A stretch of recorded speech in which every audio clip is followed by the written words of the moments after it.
Well, Jack, I hope you didn't think you turned into the wrong reunion. Everybody else here is co, or was a co, or is a daughter of, or a son of a co.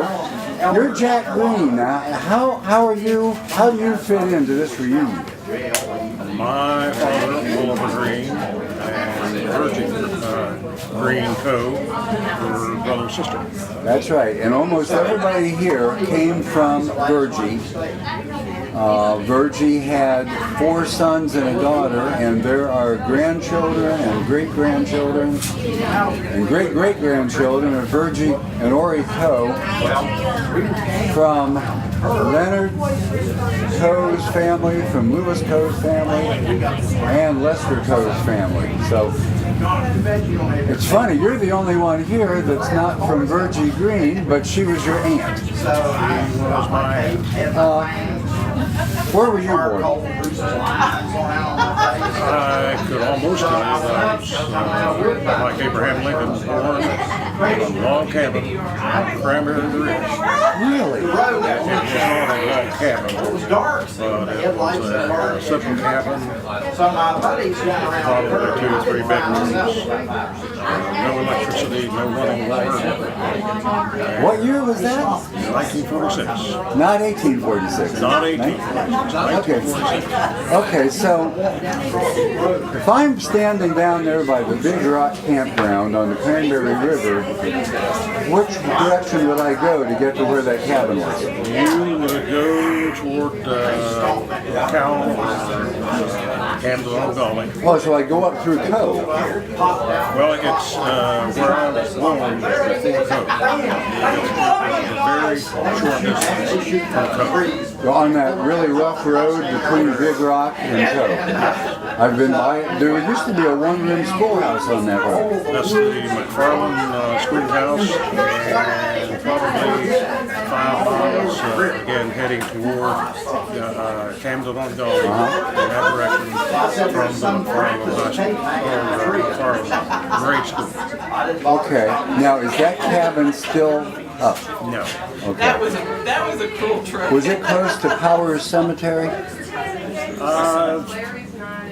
Some distance from Powers Cemetery. I think, and there was a big mansion of a farmhouse. I want to say it was Mrs. Greaves. Was it? I'm not sure which one you're Beautiful referring old to. wood frame 2-story. It had porches on the 2nd story as well as the 1st. It's right downhill from the Powers Cemetery, and then the church was in front of it. Okay. McFarland Chapel. Yeah. It was well away from. Oh, wasn't that close to there? Okay. Wow. A 1-room cabin, you said? Well, no, it had enough bedrooms for 2 girls and 2 boys, and mom and dad. Now, I'm thinking 3 bedrooms, small kitchen, living area. well, what was your mother's name? She was a Westfall. Actually, she was a Williams, married a Westfall. I'm not sure what happened to the husband, death, or whatever. Ella Williams. Okay. And Williams is a very well-established name up on Cranberry Ridge. It is. They're pioneers. It is. Okay. So you come from a long line of Cranberry Ridgians. Oh, yes. Okay. Now, where did you move to when you left that cabin? Dad, in 1949, I believe, moved Want to get a picture? You taking a picture? Yeah, but you just hit on yourself. Horse Ridge, which was part of Paper Mountain. Oh, wait a minute. In 49, and I don't remember the move. I remember some of the earlier days at the new house, the new farm. Now, is that house still up? No, it is not, but it has only been demolished, say, 5-10 years ago. Okay. By any chance, did you attend the Hinkle Mountain Methodist Church? Yes, it did. Yeah. Okay. And I only asked that question because I happen to know that's where Oliver Green's grave is. Yes. And L&L. They are buried side by side. My mother was. Okay. Okay. And somebody takes care of that grave site. I'm not sure exactly who, but somebody does. Yeah. Each of the people who have people in the cemetery take care of their own grave, but somebody does take care of it. Yeah. I say that because I was up there in April and the graves look pretty well taken care of.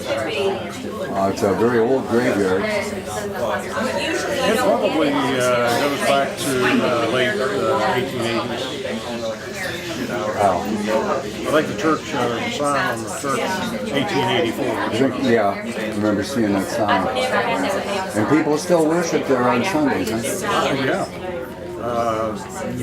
Maybe not every Sunday. It was a Methodist church, and it was a pastor that was full-time pastor at the church at Ritual.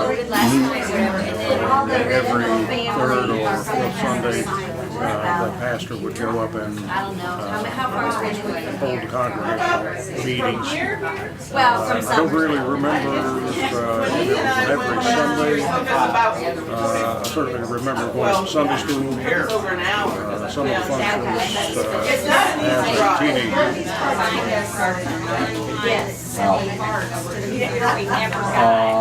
How long did you live on Horse Ridge? I believe, well, I was 5. My mother passed away when I was 5, and that was in 1951. So from, I suppose, 49 till I was 18, till 1964. Okay, is that when you graduated? That's when I graduated. Okay, now, oh, yeah, if you want to look through these pictures, you and your family probably did some shopping in Richwood from time to time. If you recognize any of those, we'd like to hear your comments. They shopped, this looks like it may have been Co's store, maybe? Which one? Well, I'm just guessing, since we're, I know, or not Co's store, Lowry, James Lowry. Oh, that was the midget market. JJ said none of those were that store. One of them was in Dane. Merle Co. had a store in Dane. And then he had a store on Main Street that eventually his daughter Eileen took over. I am familiar with Clay and that store because it was sports. Yeah.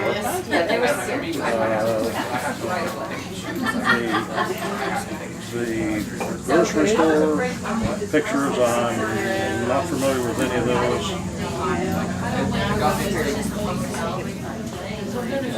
No, I'm sorry, I can't help you. Did Oliver remarry? No, he did not. Okay. So he probably did the shopping for himself. Well, my sister, there were 2 sisters, 2 brothers that still live after Mom's death with us. Now, what are their names? Bernard and Brunel. The older, well, I guess in order, it's Buell, Bernard, Ernest, Brunel, me. So we were all together there for a while. Everybody was a B except Jack. Yes. Is Jack your full name? Actually, it is not. That's an old radio name that was given me at WCEW in Charleston. My actual name is Carroll, C-A-R-R-O-L, Benson Green. So I had a B in there as well. Okay. So, you mentioned some call letters of a radio station. There must be something about our family that gets people into radio because, as you know, that's what I do. How many different radio stations did you work for? You know what? I've lost track of. Wow. I'm like Johnny Fever on WKRP, going up and down the dial. That's not that many stations. Actually, I followed slightly. And my brother, Bernard, worked for White and White Funeral Home in Richmond. He would come home for lunch in a pink maroon Cadillac dressed in a blue serge suit, and I thought, yeah, that's for me. And that was my ambition to become a funeral director in Lawman. And Jay was maybe 2 years behind me. He was WBAR. Again, that's Richwood's radio station. That's Richwood's radio station. I thought, I can do that. So I went to work at the radio station while I was a sophomore in high school, actually.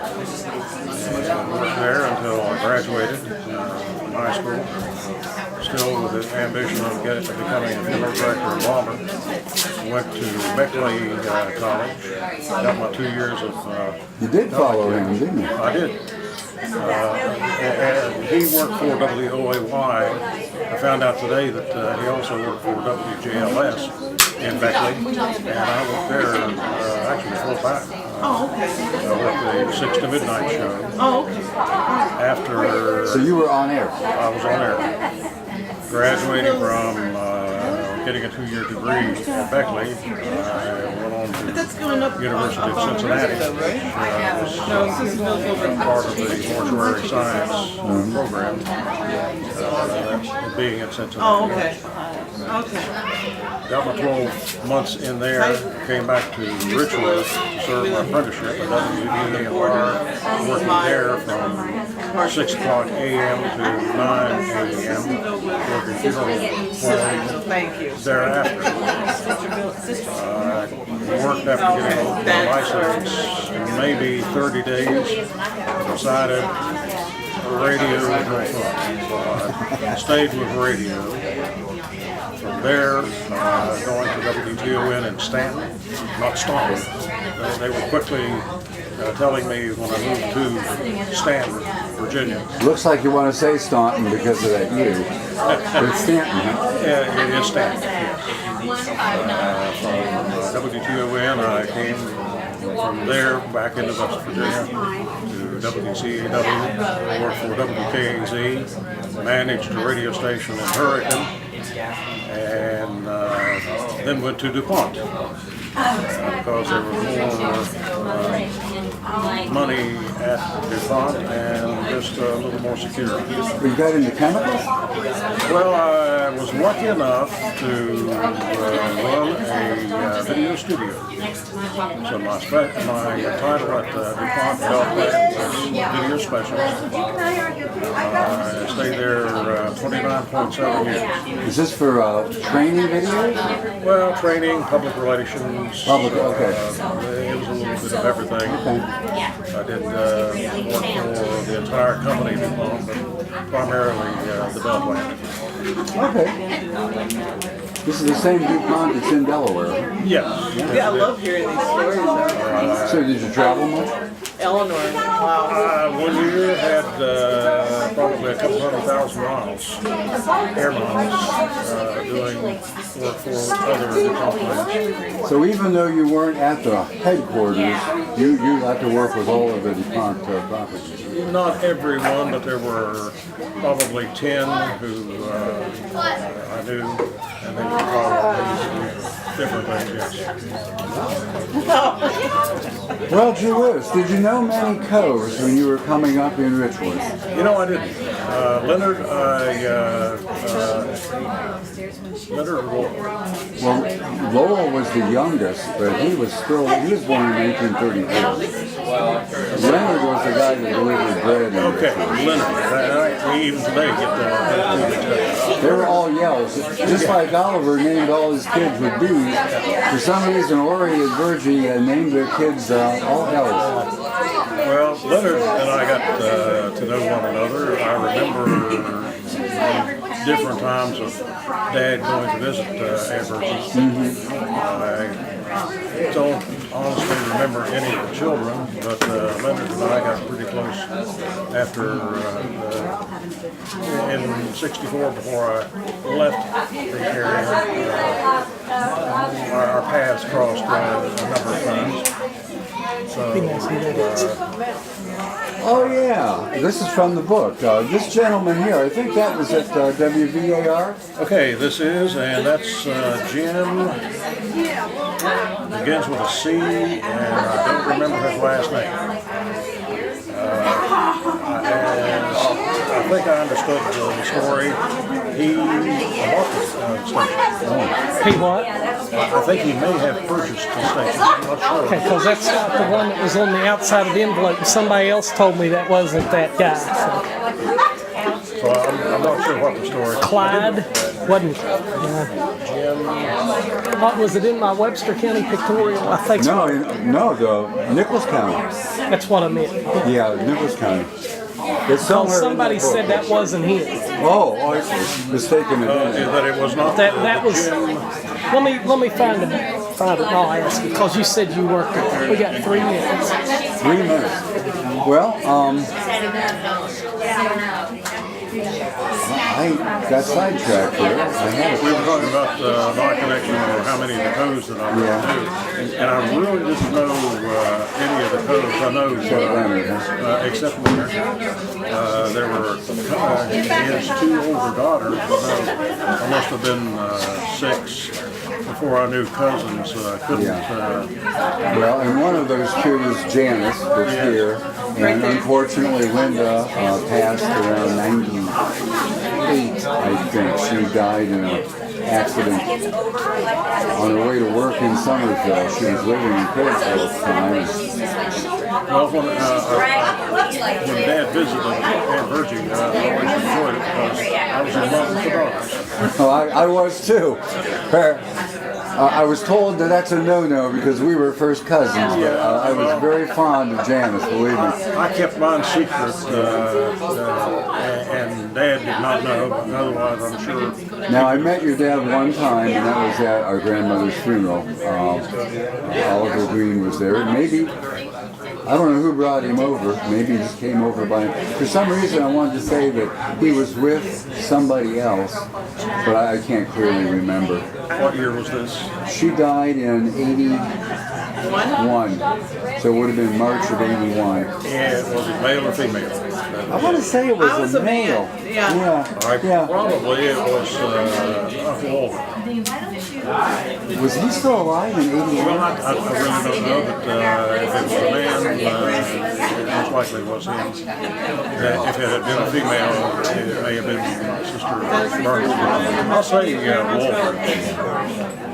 Short guy. Oh yeah, well from that picture that I saw, yeah, he was considerably shorter than Oliver was. Walter. Yeah. I didn't know. Well, it's so nice to know that because we never knew much about the about Virgie's side of the family. I finally met her cousin. She was Uncle Walter's daughter, born to the day 20 years after Virgie. And she lived up on Greenbrier Road. Her name was Ward. What was her first And name? then he says he remembered the article, you know, it just wasn't like a family picture. Birdie, yes. Bertie Ward. So, yeah, she was born 20 years on the same birthday as my grandma, and there was a facial resemblance too. So, and they had told me that they had also lived up on Cranberry Ridge when she was a child. 1 minute. So, It said Jim Hardman, but I don't. Yes. But I don't think that was him in that picture. did it look like him?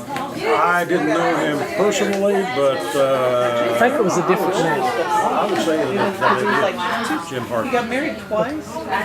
What kind of a playlist was it? Just kind of popular hits of the day? Well, whatever we could lay our hands on. Slowly 45 up, I know. Yeah, mostly country. Uh-huh. it was segmented throughout the day. In the mornings, it was up-tempo, perhaps current music, oldies music, gospel, and then went to country, and then back to rock. So make a comparison between humble little WVAR and some of the flashier stations that were better equipped. You still got your voice out there. So she helps you Yes. and your mother ride.